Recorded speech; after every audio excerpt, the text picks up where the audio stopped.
पालकमंत्रीपदावरून महायुतीमधला वाद चव्हाट्यावर. नाराजी नाट्यानंतर नाशिक आणि रायगडच्या पालकमंत्रीपदाच्या निर्णयाला पुढील आदेश येईपर्यंत स्थगिती.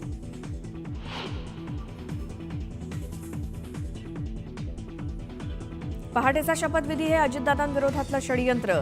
राष्ट्रवादीच्या अधिवेशनात धनंजय मुंडेंचा गौप्यस्फोट. तेव्हापासून दादांना पक्षातून दूर करण्यासाठी षडयंत्र सुरू असल्याचा दावा.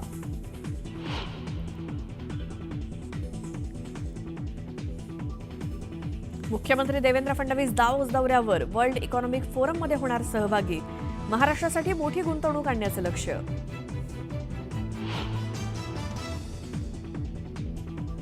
संतोष देशमुख आणि सोमनाथ सूर्यवंशीच्या न्यायासाठी अकोल्यात आज जनआक्रोश मोर्चा.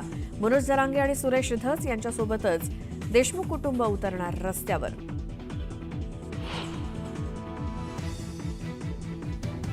संतोष देशमुख हत्या प्रकरणातील आरोपी वाल्मिक कराडच्या जामिनावर आज होणार सुनावणी. खंडणी प्रकरणात केज न्यायालय काय निर्णय देणार याकडे लक्ष.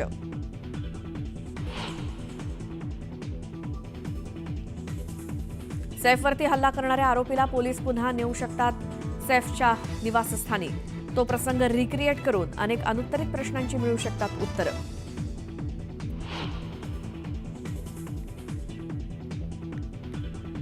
कोलकात्यातील महिला डॉक्टरवरील अत्याचार आणि हत्या प्रकरणामध्ये संजय रॉय दोषी.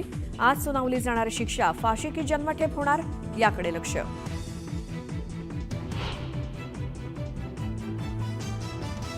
अमेरिकेचे नवनिर्वाचित अध्यक्ष डोनाल्ड ट्रम्प यांचा शपथविधी. अमेरिकेचे 47वे राष्ट्राध्यक्ष म्हणून घेणार शपथ. सोहळ्याला जगभरातील दिग्गज राहणार उपस्थित.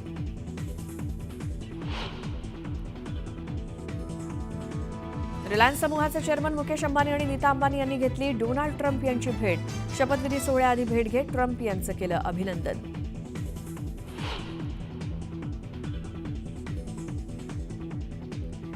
खो खोच्या पहिल्या विश्वचषकावर भारतीय महिला आणि पुरुष संघानं कोरलं नाव. नेपाळचा पराभव करत भारतीय महिला आणि पुरुष संघानं मारली बाजी.